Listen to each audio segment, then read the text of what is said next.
Greetings, Minecrafters, and welcome to another exciting discussion on Minecraft discussion on all things well-being. My name is Dr. Kimberly Quinn, and I'm here at Champlain College's gorgeous campus, and I am so happy to be back. I don't have words. It's a beautiful day, beautiful campus. Oh, life is good.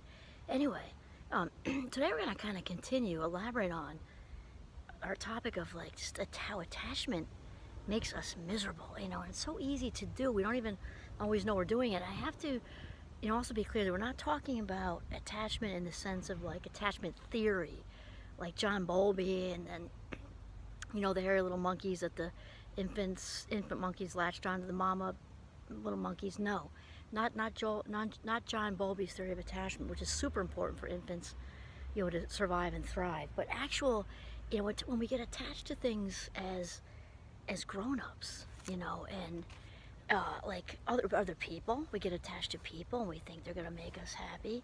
That gorgeous campus, huh? It's just so beautiful. And we get attached to situations, we get attached to outcomes. And I think I mentioned to you, this happens to me frequently, thankfully, that when it's something that I need to take in, that either visit for the first time or revisit, that the universe just kind of hands it to me on a plate. And it happened to me again this morning. I was listening to one podcast and it got interrupted. I don't got interrupted. It's just no service zone. It went straight to my dear friend Oprah.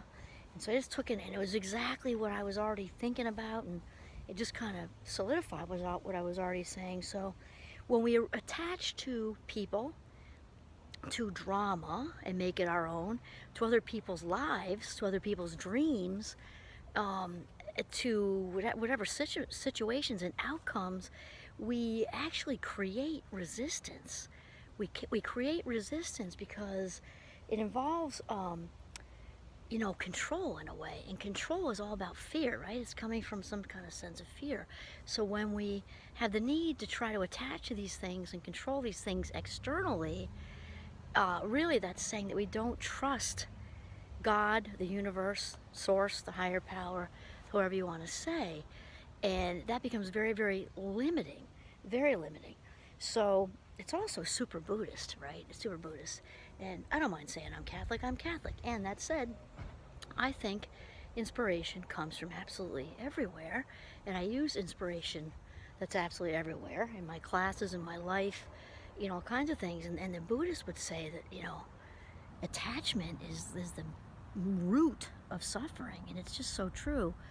And I read a while back, and I forget where, but it's a good mantra to have, but about keeping the mind, we'll keep my mind open to everything and attached to nothing, yet we still do it. So that I was kind of already on this track, and then the Oprah podcast, or Super Soul Sunday, came on when I just kind of came on, just kind of strange but wonderfully received. And she was interviewing, I think, Carolyn May was her name. So I'm going to look her up later, because it was right as I was rolling into Champlain. But how we also attach to other people's lives and dreams. And she gave the example of American Idol. We saw the bling bling, and can be a huge draw. And how we can get so off track when we try to, kind of latch onto somebody else's path. That was just one example. She actually gave lots of examples. When we try to latch onto something or someone that just isn't meant, it isn't meant to be our path. And then we get off track that way too. So attachment can cause suffering in that way too. I'm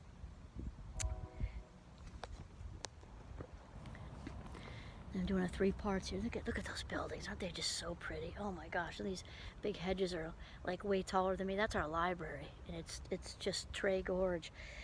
So wanting, to me, it can become a disease, or even maybe even like fall into almost like the addiction category. Just want more and more and more of whatever it is. And unless it's used as a motivator, because certainly the one example I could really come up with when I was thinking about this was an Olympian, focusing on making it over the finish line, swimming, running, or whatever, skiing, that's my big thing. And that, really trying to have the eye of the tiger, as they say, and doing a lot of visualization and wanting that. That's like the one, and there probably are more examples. I'm just thinking that's a big motivator. Though in general, The wanting is kind of announcing to the universe that I don't have it. Don't have it, coming from a place of deficit, lack, which attracts more lack. Just like we know abundance attracts more abundance. And how it comes down to, or what it comes down to, is detaching from the outcomes.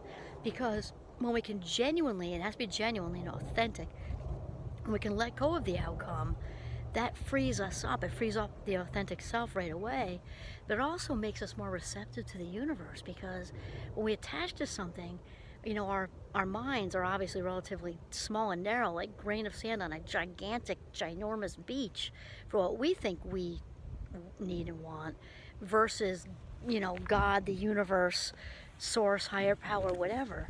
And then we become available to stuff we couldn't even possibly come up with ourselves. So which also has to do with letting go of expectations. And if there is one positive to being raised by two alcoholic parents, that's it. Because I really, still to this day, I don't really do expectations. It just isn't in my, I don't even think about it, really, because I just learned early on, that wasn't going to really work. And so we let go of expectations, let go of attachment, which means we let go of control and let God, the universe, creator of all things, source, whatever that is, work for you, come through for us.